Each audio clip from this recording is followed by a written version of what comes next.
Friends, ഇപ്പോൾ നമ്മൾ ചിത്രത്തിൽ കാണുന്നതാണ് ഫാൻ കോയിൽ യൂണിറ്റ് അഥവാ FCU. പ്രധാനമായും രണ്ട് തരത്തിലുള്ള FCUകളാണുള്ളത്. ഒന്ന് ഡബിൾ ഇൻലെറ്റ് ഡബിൾ ഔട്ടായിട്ടുള്ളതും അതേപോലെ തന്നെ സിംഗിൾ ഇൻലെറ്റ് സിംഗിൾ ഔട്ടായിട്ടുള്ളതുമായിട്ടുള്ള യൂണിറ്റുകളാണ് പൊതുവേ കണ്ടുവരുന്നത്. ഇതിനെപ്പറ്റി പ്രധാനമായിട്ടും നമുക്ക് പഠിക്കണമെന്നുണ്ടെങ്കിൽ ഇതിനെ നമുക്ക് പാർട്സായിട്ട് തരംതിരിച്ച് നോക്കാം. അതിലാദ്യമായിട്ട് പ്രധാനമായി വരുന്നത് ഒരു കോയിൽ യൂണിറ്റാണ്. കോയിൽ യൂണിറ്റിന് പ്രധാനമായും ചിൽഡ് വാട്ടർ ഇൻ ചെയ്യുവാനും അതോടൊപ്പം ഹോട്ട് വാട്ടർ ഔട്ട് ചെയ്യാനുമായിട്ടുള്ള രണ്ട് പോയിൻറ്റുകളാണ് പ്രധാനമായിട്ടും കണ്ടുവരിക. അതോടൊപ്പം തന്നെ സ്വെറ്റിംഗ് മൂലം ഉണ്ടാകുന്ന വെള്ളം പുറത്തേക്ക് പോകുന്നതിന് ഒരു ട്രേ കൂടെ പ്രത്യേകം ക്രമീകരിച്ചിട്ടുണ്ടാകും. അടുത്തതായി വരുന്നത് ബ്ലോവർ യൂണിറ്റാണ്. ബ്ലോവർ യൂണിറ്റ് പ്രധാനമായും ഇരുവശങ്ങളിലുമായി രണ്ട് ബ്ലോവറുകളും നടുവശത്തായി മോട്ടറും ഘടിപ്പിച്ച രീതിയിലാണ് കണ്ടുവരിക.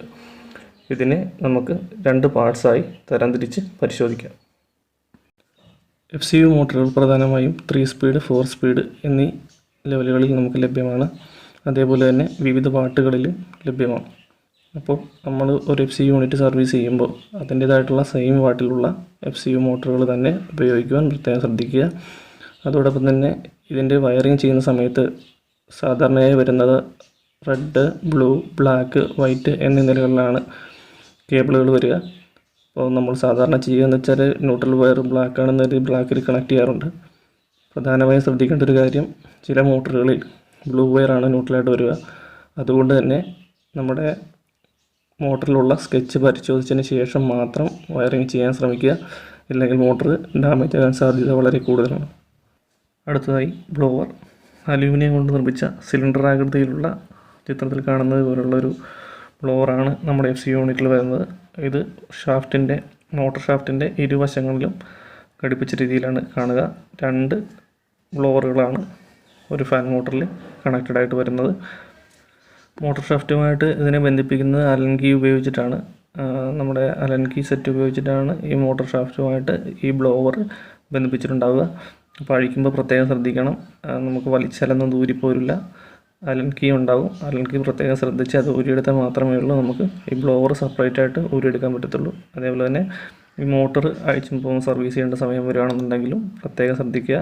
FCU യൂണിറ്റിൻ്റെ ബാക്ക് സൈഡിലുള്ള എയറിനെ വലിച്ചെടുത്ത് കോയിൽ യൂണിറ്റിലൂടെ കടത്തിവിടുക എന്നതാണ് ബ്ലോവർ യൂണിറ്റിൻ്റെ പ്രധാന ധർമ്മം. ഇങ്ങനെ ബാക്ക് സൈഡിലുള്ള എയറിനെ വലിച്ചെടുത്ത് കോയിൽ യൂണിറ്റിലൂടെ കടത്തിവിടുമ്പോൾ കോയിലുള്ള തണുപ്പ് ആ എയറിലേക്ക് മാറി ഔട്ട് സൈഡിലേക്ക് നമുക്ക് കൂളായിട്ടുള്ള എയർ കിട്ടും. ഇതാണ് സംഭവിക്കുന്നത്. FCU യൂണിറ്റ് പ്രധാനപ്പെട്ട ഒരു ഘടകമാണ് ഫിൽട്ടർ യൂണിറ്റ്. ഇത് നമ്മുടെ ഫാൻ ബ്ലോവർ യൂണിറ്റിൻ്റെ പുറകുവശത്തായി വരുന്നതാണ് ഫിൽട്ടർ സൈഡ്. ആ ഫിൽട്ടർ സൈഡിൽ നമ്മുടെ എയറിലുള്ള ഡസ്റ്റുകൾ മുഴുവൻ വന്ന് അടിഞ്ഞു കൂടുന്നത് ഈ ഫിൽട്ടറിലായിരിക്കും. ഇത് നമുക്ക് റിമൂവ് ചെയ്ത ശേഷം വാഷ് ചെയ്തോ അല്ലെങ്കിൽ വാക്വം ക്ലീനർ ഉപയോഗിച്ചോ ക്ലീനാക്കി ഉപയോഗിക്കാവുന്നതാണ്. ഇത് ബ്ലോക്കായില്ലേ എന്നുള്ള കാര്യങ്ങൾ നമുക്ക് എയർ ഫ്ലോ കുറയുന്നത് നോക്കി മനസ്സിലാക്കാൻ പറ്റും. FCU യൂണിറ്റിൽ ഫിൽറ്ററിനെ പോലെ തന്നെ പ്രധാനപ്പെട്ട ഒരു ഭാഗമാണ് സ്റ്റെയിനർ യൂണിറ്റ്. സ്റ്റെയിനർ യൂണിറ്റ് എന്ന് പറയുന്നത് നമ്മുടെ ഇൻലെറ്റിലൂടെ വരുന്ന കോൾഡ് വാട്ടറിൽ എന്തെങ്കിലും ഡസ്റ്റ് കാര്യങ്ങളുണ്ടെന്നുണ്ടെങ്കിൽ അതിനെ തടഞ്ഞു നിർത്തുന്നതിന് വേണ്ടിയിട്ടാണ് സ്റ്റെയിനർ യൂസ് ചെയ്യുന്നത്. സ്റ്റെയിനറിൻ്റെ അകത്ത് നമുക്കൊരു നെറ്റ് ടൈപ്പ് വരുന്നുണ്ട്. ആ നെറ്റിൽ വന്നിട്ട് ഉള്ള ഡസ്റ്റ് മുഴുവൻ അടിഞ്ഞു കൂടും. അത് നമ്മൾ ഇടയ്ക്കിടയ്ക്ക് സർവീസ് കൊടുക്കുക. ചിത്രത്തിൽ കാണുന്നത് പോലെ ഒരു നെറ്റ് യൂണിറ്റാണ് ഈ സ്റ്റെയിനറിൻ്റെ അകത്തുള്ളത്. ഇതിലാണ് നമ്മുടെ ഡസ്റ്റ് മുഴുവൻ അടിഞ്ഞു കൂടുക. നമ്മുടെ പമ്പ് ചെയ്യുന്ന ചില്ലറിൽ നിന്ന് വരുന്ന വെള്ളത്തിൽ എന്തെങ്കിലും ഡസ്റ്റ് കാര്യങ്ങളുണ്ടെങ്കിൽ ഈ നെറ്റിൽ വന്ന് അടിഞ്ഞു കൂടും. അപ്പോൾ ഈ അടിഞ്ഞു കൂടുന്നത് കൂടുതലാകുമ്പോൾ നമ്മുടെ കോയിലിലേക്കുള്ള വാട്ടറിൻ്റെ ഫ്ലോ കുറയുകയും തന്മൂലം റൂമിൽ ടെമ്പറേച്ചർ വർദ്ധിച്ചു വരികയും ചെയ്യും. ഈ സമയത്ത് നമുക്ക് ഈ സ്റ്റെയിനർ അഴിച്ച് ക്ലീൻ ചെയ്ത് കൊടുക്കാവുന്നതാണ്. FCU യൂണിറ്റിൻ്റെ ടെമ്പറേച്ചർ കൺട്രോളിന് ഉപയോഗിക്കുന്ന രണ്ട് പ്രധാന ഘടകങ്ങളാണ് നമ്മുടെ തെർമോസ്റ്റാറ്റ് യൂണിറ്റും അതേപോലെ തന്നെ ആക്ച്വേറ്റർ യൂണിറ്റും. ഈ തെർമോസ്റ്റാറ്റ് യൂണിറ്റിൽ നിന്ന് വിടുന്ന കമാൻഡുകളെ അനുസരിച്ച് ആക്ച്വേറ്റർ വാൽവ് നമ്മുടെ വാട്ടർ ഫ്ലോയെ അഡ്ജസ്റ്റ് ചെയ്താണ് റൂമിലെ ടെമ്പറേച്ചർ മെയിൻറ്റെയിൻ ചെയ്ത് നിർത്തുന്നത്. FCU യൂണിറ്റിൻ്റെ സ്വിച്ച് ഓഫ് ചെയ്യുന്ന സമയത്ത് ആക്ച്വേറ്റർ വാൽവ് ഓട്ടോമാറ്റിക്കായി നമ്മുടെ ഔട്ട്ലെറ്റിലേക്കുള്ള വാട്ടർ ഫ്ലോയെ ബ്ലോക്ക് ചെയ്യുകയും FCU കോയിലിലൂടെയുള്ള വാട്ടർ ഫ്ലോ തടസ്സപ്പെടുകയും ചെയ്യുന്നു. അപ്പോൾ ഈ സമയം നമ്മുടെ FCU കോയിലിലൂടെയുള്ള വാട്ടർ ഫ്ലോ ഉണ്ടാകാതെ വരികയെന്നാണ് കട്ട് ചെയ്യുന്നതാണ് ആക്ച്വേറ്റർ വാൽവിൻ്റെ പ്രധാന ധർമ്മം. അതോടൊപ്പം തന്നെ ടെമ്പറേച്ചറിനനുസരിച്ച് ആവശ്യമായിട്ടുള്ള ഫ്ലോയിൽ വാട്ടർ വിട്ടു കൊടുക്കുക എന്നുള്ളതാണ് ആക്ച്വേറ്റർ വാൽവിൻ്റെ പ്രധാന ധർമ്മം. FCU യൂണിറ്റിൻ്റെ ഒരു വാട്ടർ ലൈൻ കണക്ഷൻ്റെ ഭാഗമാണ് നമ്മളിപ്പോൾ ചിത്രത്തിൽ കാണുന്നത്. ഇതിൻ്റെ താഴത്തെ ലൈനിലാണ് നമുക്കിപ്പോൾ വാട്ടർ വരുന്നത്. അവിടെ സ്റ്റെയിനർ വന്നിട്ടുണ്ട്. അത് കഴിഞ്ഞ് നേരെ വന്ന് നമ്മുടെ ഫാൻ കോയിൽ യൂണിറ്റിൽ കയറിയിട്ട് നേരെ റിട്ടേൺ വരുന്നത് ആക്ച്വേറ്റർ വാൽവ് കൺട്രോൾ വഴി പുറത്തേക്ക് ഹോട്ട് വാട്ടർ പോകുന്നു. ഇതാണ് നടക്കുന്നത്. FC യൂണിറ്റിൻ്റെ വർക്കിങ്ങിനെ പറ്റി ഏകദേശം ഒരു ധാരണ നിങ്ങൾക്ക് കിട്ടിക്കാണെന്ന് പ്രതീക്ഷിക്കുന്നു.